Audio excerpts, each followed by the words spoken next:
Bom dia, pessoal. Eu sou o Felipe Pimentel, coordenador de ensino do Unificado Z.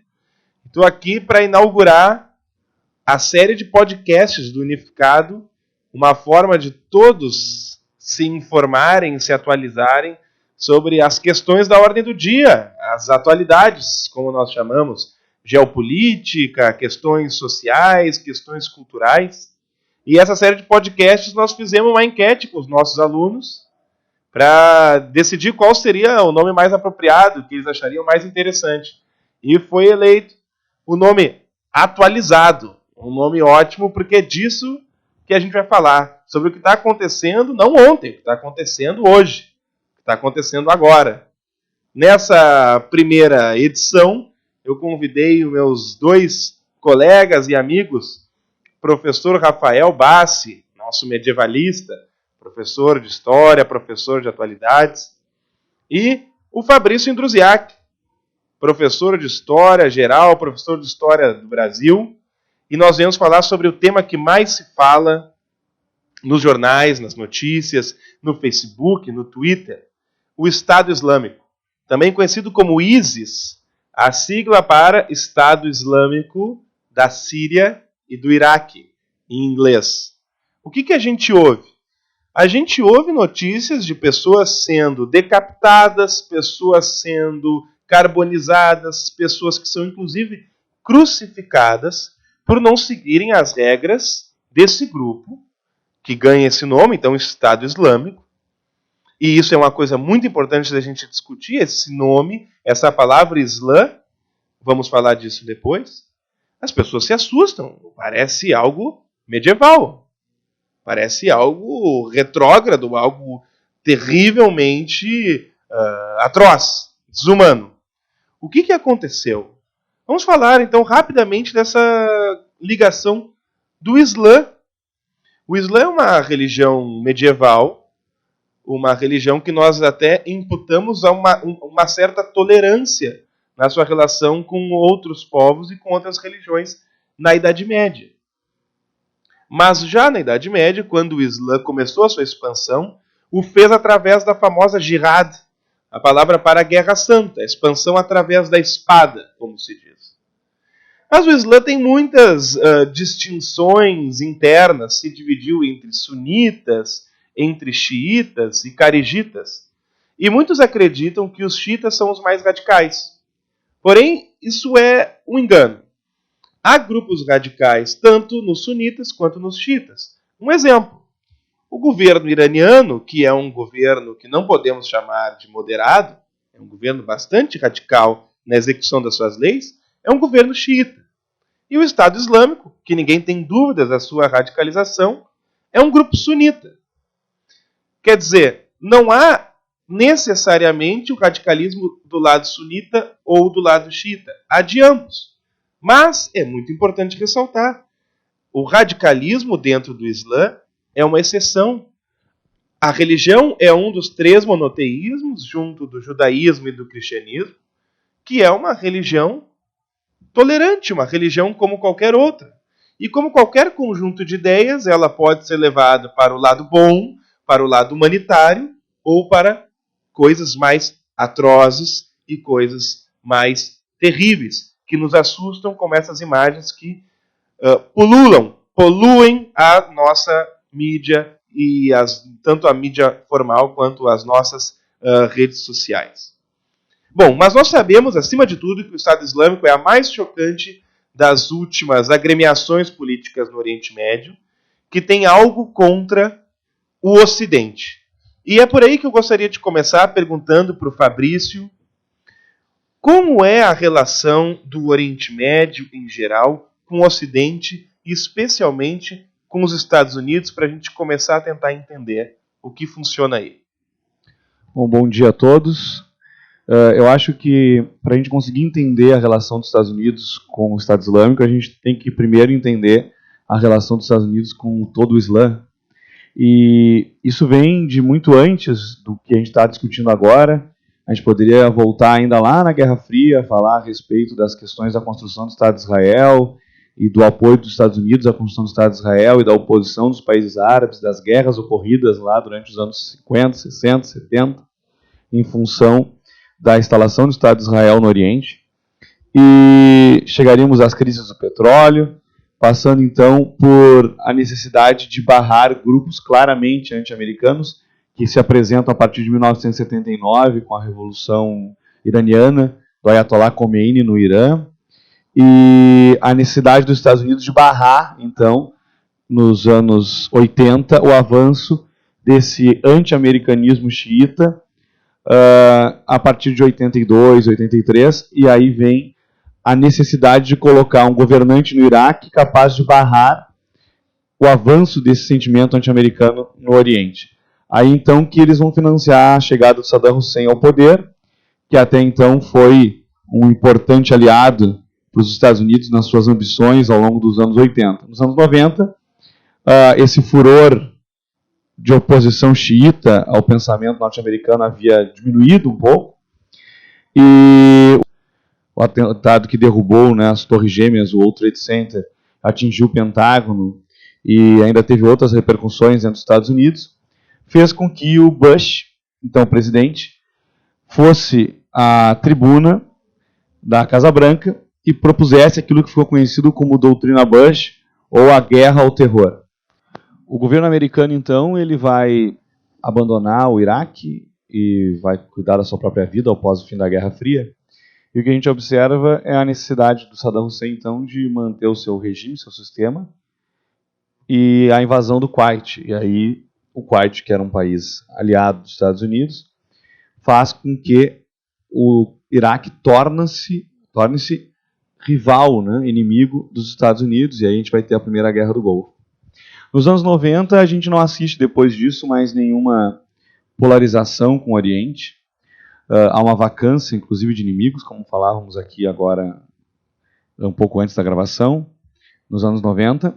E quando chegamos, então, na virada do milênio, na virada do século, com já o George W. Bush no poder, nós temos no dia 11 de setembro de 2001, aquele bárbaro atentado terrorista que derrubou as Torres Gêmeas, o World Trade Center, atingiu o Pentágono em Washington, e mais uma série de outros episódios dentro dos Estados Unidos, que leva então o governo americano a pronunciar-se, anunciando aquilo que ficou conhecido como a doutrina Bush, ou a guerra ao terror, né? Na qual o presidente George Bush falava do eixo do mal, e o eixo do mal reunia então países islâmicos e a Coreia do Norte. E a partir dali é que se retoma essa polarização que a gente assiste até hoje, Felipe, nas atitudes agora do Estado Islâmico. Bom, mas nós temos, além disso que tu está falando, a polarização que vai levar à Guerra do Iraque, também chamada de Segunda Guerra do Golfo. Como é que é isso? A Guerra do Iraque, a Segunda Guerra do Golfo, ela é uma decorrência exatamente dessa doutrina estabelecida pelo Bush, quando ele vai dizer então que alguns países precisam ser conquistados, terem seus governos derrubados, a fim de estabelecer a paz para o mundo ocidental. Claro que a gente sabe que existe uma série de interesses econômicos por trás dessa lista de países que foi divulgada por ele, mas que existe uma necessidade de derrubar aqueles regimes que são regimes que abrigavam organizações terroristas, e que então, em nome da segurança do Estado americano, era necessário fazer a derrubada do governo de Saddam Hussein, dos talibãs no Afeganistão. E aí começava a guerra do Afeganistão e logo em seguida a guerra do Iraque. A guerra do Iraque, ela acaba por derrubar o Saddam Hussein, que acaba com uma cena bárbara, né, enforcado, e isso transmitido ao vivo para o mundo inteiro, o episódio de condenação do Saddam Hussein. E o Estado iraquiano passa a ser reconstruído numa política de coalizão entre os países que compunham a invasão, e aos poucos passa a ser devolvido ao povo iraquiano. Quando o Obama chega ao poder, está na plataforma de governo dele a retirada das tropas dos Estados Unidos, que ele passa todo o primeiro governo enrolando para fazer, e em 2012, então, ele vai dar a ordem do início da retirada das tropas. Mas essa vacância de poder dentro do Iraque faz com que grupos radicais voltem a ter ascensão Isso permite no norte do Iraque a construção desse que é hoje chamado Estado Islâmico, com a conquista de uma série de territórios, onde eles vão então começar a aplicar as suas leis num Estado paralelo àquele Estado que se formava. E isso acaba se estendendo à Síria, e aí se cria aquilo que a gente chama hoje de ISIS, né, ou Estado Islâmico. E o Estado Islâmico aproveitou um problema vizinho, que é a Guerra Civil Síria, também, não? Sim. A Guerra Civil da Síria, ela vem se arrastando desde a Primavera Árabe, em 2010, e a Primavera Árabe fez despertar, então, no povo a ideia de que poderiam derrubar, né, o governo ditatorial lá estabelecido desde o início dos anos 80, e essa confusão política dentro da Síria, de uma série de grupos moderados, inclusive grupos cristãos, e mesmo, né, grupos mais radicais islâmicos, fez com que determinadas regiões da Síria ficassem desassistidas pelo Estado. E foi nesse momento, então, que o Estado Islâmico cresce sobre essas regiões periféricas e começa a instituir a sua lei na região. Agora, uma pergunta difícil. Por que as potências ocidentais não intervêm na Síria, como fizeram, por exemplo, na Líbia? A não intervenção na Síria, ela tem uma relação direta com a dependência que a Síria tem em relação à Rússia. Existe muito medo da atitude da Rússia e de que a Rússia pode fazer a partir de uma intervenção dentro da Síria, e por isso a guerra está se arrastando já há 5 anos, 4 anos e meio. Porque ninguém sabe o que o Vladimir Putin pode fazer caso a Síria seja invadida pelos Estados Unidos. Inclusive já rolou debates minimamente engraçados, né? Onde existe a ameaça dos Estados Unidos de fazer a invasão da Síria e o Vladimir Putin responde num tom assim de ameaça, assim, né? Vamos ver, invadam que nós vamos ver o que acontece, né? Vocês querem incomodação, então procurem. Isso tem a ver, obviamente, com o porto, aonde a Rússia tem um contrato e um acordo, e ela consegue fazer saída para o mar Mediterrâneo dos seus produtos através do porto da Síria. E, obviamente, que o Vladimir Putin não quer perder o acordo que tem com o governo, e por isso está dando sustentação ao governo. Claro, agora fica bastante claro entender a imbricada relação que há entre esses países, Rússia, Síria, Iraque, e a sua posição com o Ocidente. Mas já que nós estamos falando sobre a Guerra Civil Síria, eu acho que podemos rapidamente lembrar dessa, talvez seja a mais emblemática imagem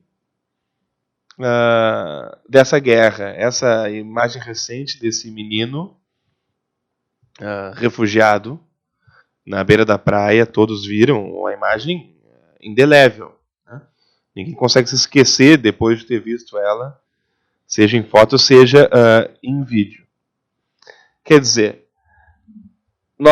nós aí estamos lidando não com a relação do Islã e dessa tensa região com os Estados Unidos, mas também com a Europa, já que, fugindo da Guerra Civil Síria e de outras situações, há um sem número de refugiados que tentam entrar na Europa. Então eu queria perguntar para o Rafael Bassi sobre essa relação. Guerra Civil Síria, Europa, Islã e Europa, o que a gente tem para falar e entender sobre isso? Bom dia a todos. Essa é uma questão muito complicada, né? Porque o problema da Europa nos últimos anos tem muitas relações com a questão da imigração e problemas que remontam também à forma como muitos europeus ainda pensam a Europa, como muitos europeus acreditam o que deva ser a Europa.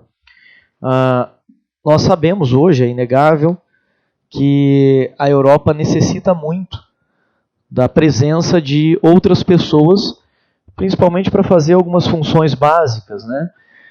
Se a gente pegar, por exemplo, o caso da Itália, em que a taxa de natalidade é muito pequena, o crescimento da população é quase nulo, então há uma necessidade para várias funções básicas de outras pessoas.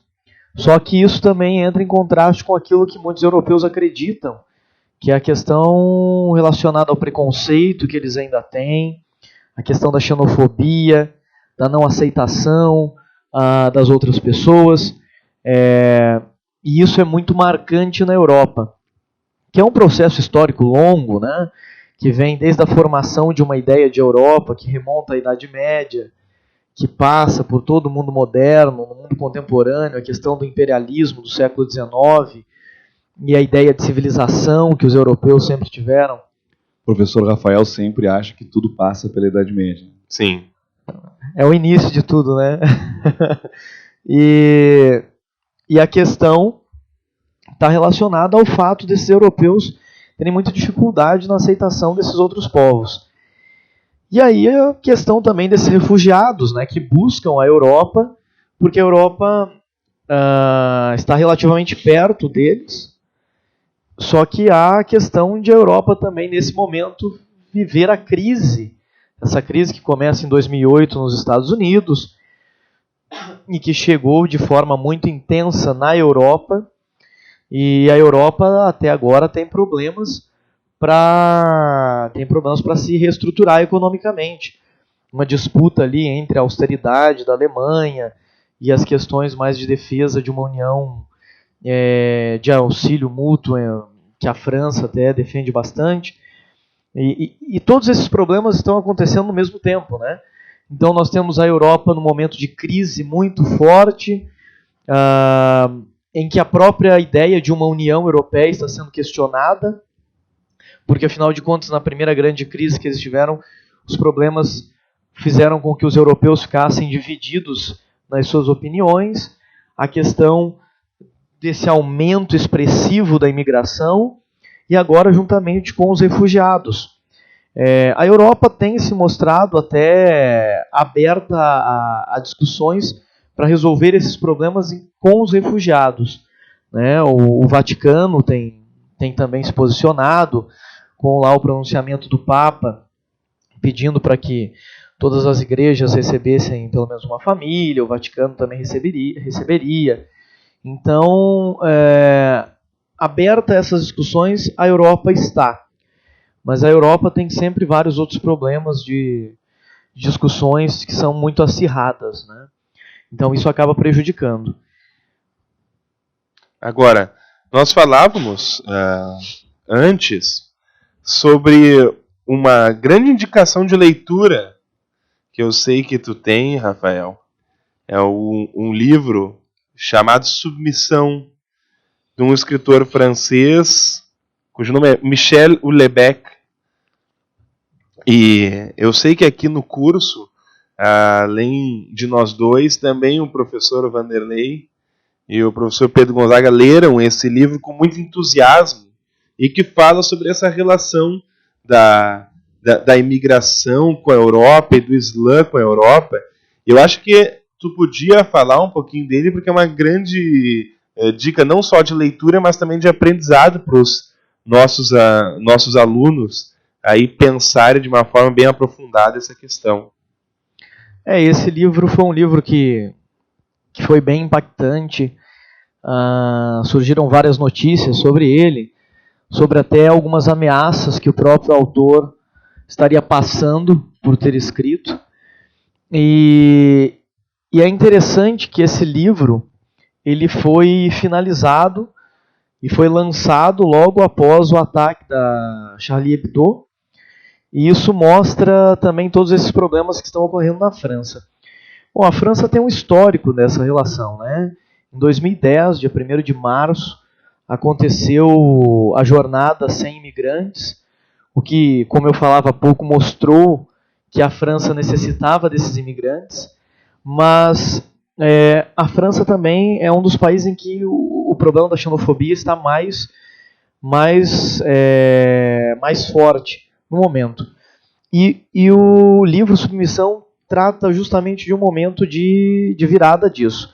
Conta a história de um professor universitário que acaba sendo um dos espectadores de um grande processo de mudança política na França, que é justamente o momento em que a esquerda francesa, já muito problemática, não consegue mais se estruturar, a direita também não consegue combater os problemas que a França está, e nesse meio surge a figura de um árabe, que é o Ben-Abi, e que ele vai ser a grande opção, a via de opção para esses franceses, que acabam passando para o segundo turno, e daí, nessa política acirrada, ele consegue se tornar presidente da França.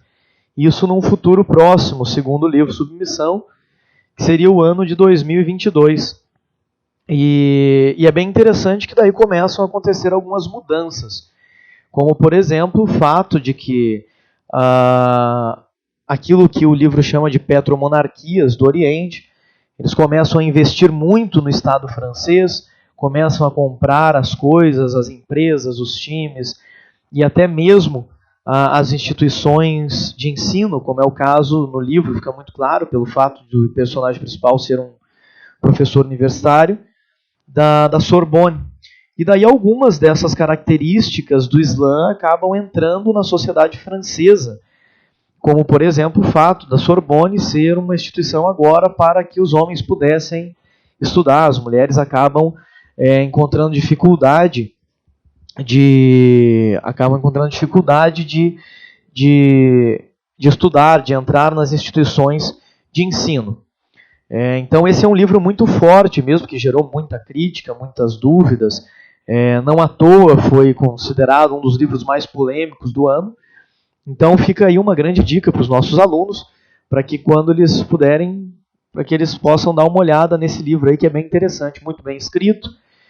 Eu só queria fazer mais uma indicação de um livro que também diz sobre essa questão do Islã, que é um livro bem interessante, que também saiu, ele foi finalizado logo após o ataque da Charlie Hebdo, que é um livro de uma ativista política que tem uma história bem interessante. O nome dela é Ayaan Hirsi Ali. Ela nasceu na Somália e fugiu da Somália porque não conseguia estudar, não conseguia ter posicionamento político aberto, por ser um país muito fechado. Acaba indo para a Bélgica, em 92 ela se torna deputada na Bélgica, mas daí também perseguições de grupos mais revoltados do islamismo acabam fazendo com que ela se mude para os Estados Unidos. E ela lançou esse ano um livro chamado Herege. Esse livro Herege foi lançado pela Companhia das Letras e o subtítulo dele é Por que o Islã precisa de uma reforma imediata? Então é uma outra dica aqui que eu posso dar para os nossos alunos, para que eles também deem uma olhada nessa autora, porque ela prega que hoje em dia, como as coisas estão, o fato desses grupos fundamentalistas defenderem um retorno como tu mesmo disseste, Felipe, a uma religião criada na Idade Média. Então, esse fundamentalismo que prevê que se deva viver como se vivia na Idade Média, ele precisa de uma reforma radical, porque só isso poderia trazer a pacificação para esses conflitos que nós temos dentro desses fundamentalismos religiosos e dentro da própria Europa. Bom, torçamos então pelo lado positivo, pela a esperança de que esses movimentos radicais passem por uma liberalização dos seus costumes e da sua política. Enfim, eu acho que estamos bem por hoje. Estamos muito informados, temos dicas de livros, temos dicas de conteúdos para serem estudados e aprofundados na sala de aula, nos corredores, perguntando para os nossos professores e também no nosso próximo podcast, que sai semana que vem. Muito obrigado pela atenção de todos e até a próxima.